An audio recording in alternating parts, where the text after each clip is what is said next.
बड़दा थाने के उसर गांव में पिछले दिनों वृद्ध की हत्या के मामले का पुलिस ने खुलासा किया है और इस मामले में 2 लोगों को गिरफ्तार किया है। देखिए, थाना बड़दा में 9/10 की रात्रि में एक घटना हुई थी जिसमें एक राज बहादुर सिंह नाम के व्यक्ति की जो डेड बॉडी है उन्हीं के घर में वहाँ पे मिली थी, जो कि खेतों के पास में बना हुआ था। और ये अपने घर से करीब 500 मीटर दूर जो खेतों में घर था वहाँ बना के रहते थे।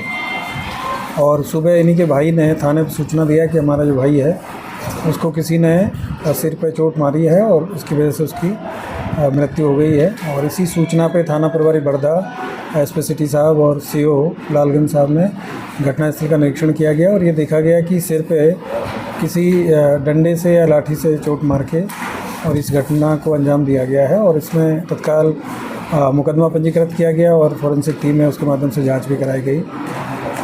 आसपास के लोगों से पूछताछ किया गया तो कोई इस तरह का कोई जानकारी नहीं मिली थी, लेकिन पुलिस ने फिर बाद में इसमें काफ़ी डिटेल में जानकारी किया गया तो आज 2 लोगों की गिरफ्तारी हुई है, जिसमें एक आसिफ शेख है, ये भी ऊसर गाँव के रहने वाले हैं, और जो दूसरा है मेहताब आलम, ये भी वहीं के रहने वाले हैं और ये उन्हीं के पड़ोस में रहते थे। और ये जो राज बहादुर सिंह है, इनके बारे में इन लोगों को ये था कि वो जब भी इनके खेत के पास से गुजरते थे तो ये उनको कुछ कभी-कभी जो अभद्र भाषा बोल देते थे। और इसके अलावा इनका ये कहना है कि एक बाउंड्री वॉल भी बनानी थी, उसी को लेकर भी वो बनाने नहीं दे रहे थे। तो काफ़ी दिन से ये उसको सबक सिखाने के उसमें थे और उस दिन इन्होंने रात्रि में पहले दोनों लोगों ने मिलके प्लान किया और फिर लाठी डंडा लेके वहाँ पे पहुँचे।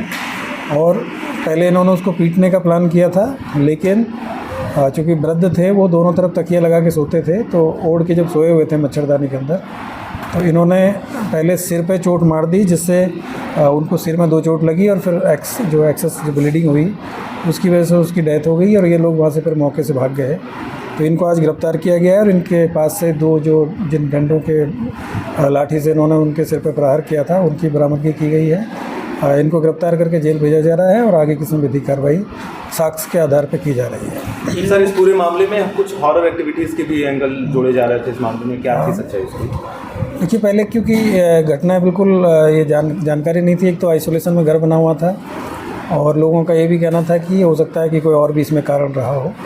लेकिन जब हम लोगों ने इसकी गहराई से जांच किया गया और बाकी जब चीज़ें निकली तो इन चीज़ें यही निकल के आई कि इन लोगों के द्वारा वो व्यक्ति इनको काफ़ी दिनों से, मतलब इनका ये कहना है कि वो इनको गाली गलौज करता रहता था, तो उसी बात से लोग परेशान थे। और इनका कहना है कि हम उसको पीटने गए थे, लेकिन गलती से जो पैरों पे डंडा ना लग के और सिर की तरफ से हम लोगों ने शुरुआत की और इसी की वजह से उनको सिर पे 2 डंडे लगे। और जब इनको पता हुआ तो वहाँ से मौके से भाग गए। और चूँकि रात्रि में वो अकेले थे, वहाँ पे कोई आस पड़ोस में कोई था नहीं, तो उनकी चीख पुकार भी किसी ने नहीं सुनी और एक्सेस ब्लीडिंग की वजह से फिर उनकी डेथ हो गई। हॉरर एक्टिविटी इन्हीं के द्वारा लिखी गई थी, जो हॉरर एक्टिविटी दरवाजे वगैरह लिखी गई थी मुलजिमों के द्वारा लिखी गई थी? नहीं, इस तरह की कोई इसमें इनसे इस तरह की जानकारी नहीं मिली है। ठीक है।